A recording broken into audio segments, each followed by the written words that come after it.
Hey, this is Dave Wise. Welcome to our channel.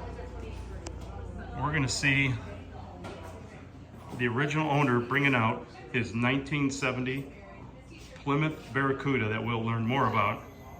Green, gator green top, luggage rack. Just a beautiful car. Got a little bit warmed up motor in it, but he is the original owner. And let's watch it come out.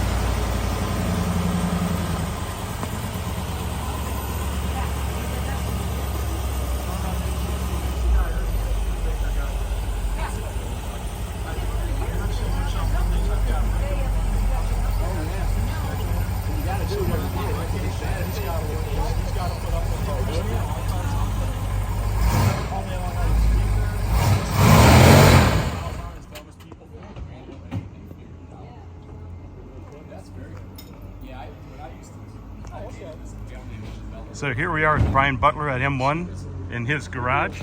So Brian, tell me a little bit about this car. So I think you know a little bit about this car since day one, right? Well, yeah. I was working up in Greenland in 1969, and I wanted to buy a Mopar, and I really wanted to buy a Charger, and they sent me a Charger brochure, so when I got back to the States, I could pick up my car. But they tucked in one of these new e-body Cudas, and I said, oh yeah, it's very cool. Yeah, and then I went, wait a minute, I really like that, and I wound up, I'm 300 miles out on the ice cap in Greenland.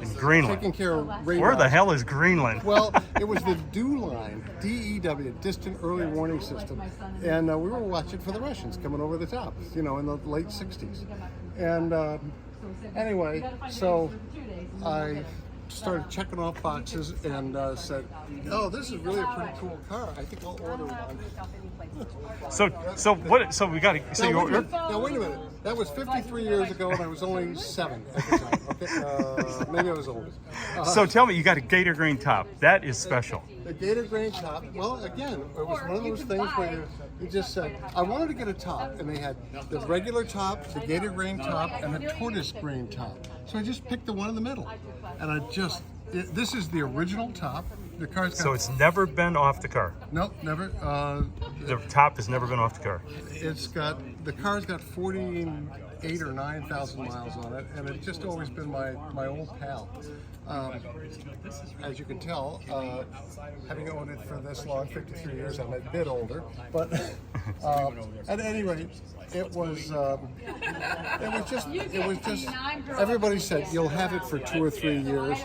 I've never fallen out of love with it. Oh, it's a great car. Let's open the hood. So the one thing that I want to point out is, as Brian's opening the hood, and I've looked at this car, I validated this car, and for the Mopar aficionados, I think something that's important to understand, which should have never happened.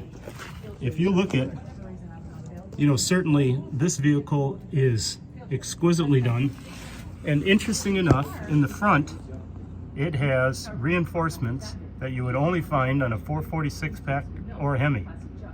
And this is a 383 car, original owner. So never say never when it comes to Mopars.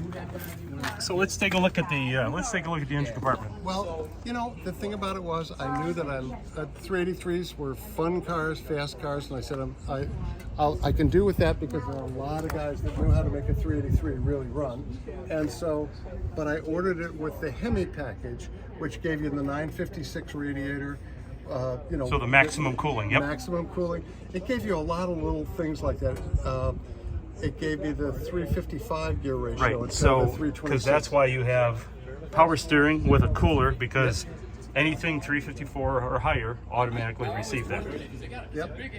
So, and as a matter of fact, you want to see something really funny? Yes. Look under here. Oh, we were going to get to that. The Tiger CD ignition back in 1971 was a CD ignition, which is capacitive discharge. That was the best you could do.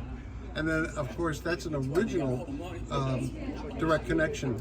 So you know a little bit of a capacity discharge. So tell us, neophytes, just a Reader's Digest version, what is that? What it really is this. It has a single point distributor in it. So in fact, when you got up to high RPM, and these cars really were at 6,000 RPM, they were screaming. There were guys that would take them to 64 and things like that. But what the capacitive discharge did is it stored energy for the primary of your coil, and then when you close the points to charge it, you were able to put more joules of energy, if you will, into the primary. So at high RPM, you never lost anything. And it was just one of those things that you did as a kid. Oh, that's tremendous. And I love the bottom. So the bottom of the hood looks like it's never been painted. No.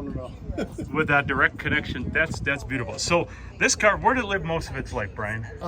I lived in Cleveland, and as a matter of fact, when I came back from Greenland, I had ordered the car. So was it delivered in Greenland, or did you pick it up in the U.S.? I had to order it through the embassy in Copenhagen. Greenland is owned by Denmark, so Copenhagen was the right place, and I did that. And then they said, "Well, you come, your car will be ready for you in March." I came home at Christmas time. Had a wife and a child, so it was important. But at any rate, and you ordered a Cuda. And I ordered the Love Cuda, that. and they said, "Come up and pick it up." And I got the car. It's green. I'm Irish. I got the car on March 17th. That is St. Patrick's Day, folks. And I just loved it. And all the time that anybody said, "Well, he'll just sell it and get another cool car," and stuff like that, I did, but I kept it. And I used to own a house down at Put-in-Bay. I tried to sell this car for $1,800 in about 1973 or 4 or something like that. No takers? Nobody would buy it. Nobody. Why do you believe that? Was it gas? Was it the car? Was it? It was the gas crunch, and it just started and all that sort of thing. But I let my daughter drive it to high school for her junior and senior year, and that was always a lot of fun. But I did take the nitrous oxide off of it. But, that's right. I remember when I worked on this car with you 30 years ago almost, I bet you? It was. Or 25, Yeah. easy.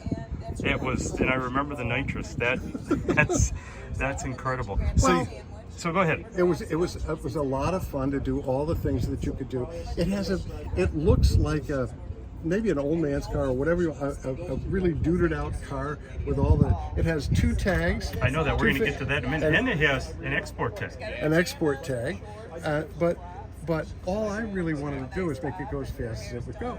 And now, I remember when I was working on a car, did you have a 411 or some crazy gear in the car? I had a 430 gear. Yeah, 430, even worse. I even forgot it's been so many years. And a shift kit. I know. So it was really fun because you would go up to a stoplight and there'd be some guy in a Corvette, and he'd sort of glare out the side of his eyes and look at you and say, "Oh, it's just a little 383." And nice car, man. And then I'd blow him off. With the 430 gears, I could go like maybe 72. 700, yeah. But from light to light, it was really fun. So let's look at these 2 tags. So we certainly have the export tag. Let's zero in on the tag itself. So there is the E for export, and then of course always, if you look at the other side, Y09, that is the code for export. And there is a 2 tag car, gator grain top. I know you Mopar guys know that, V1G, that's your gator grain. And it has a luggage rack because I didn't think we could put more than our socks in the back. That is true. You certainly aren't getting the golf clubs inside this car.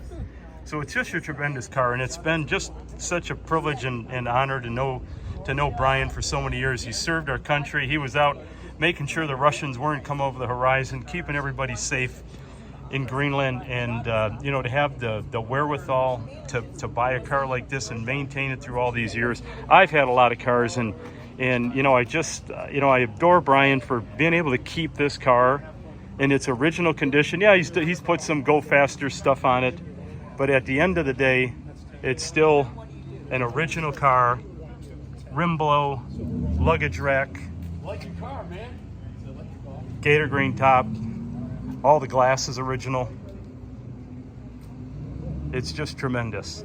So Brian, in closing, you have so many memories of this car, and you're cruising Woodward all the time with it. So, Yeah. what do you want the world to know about this car? that, you know, there was a time, this was my very first brand new car.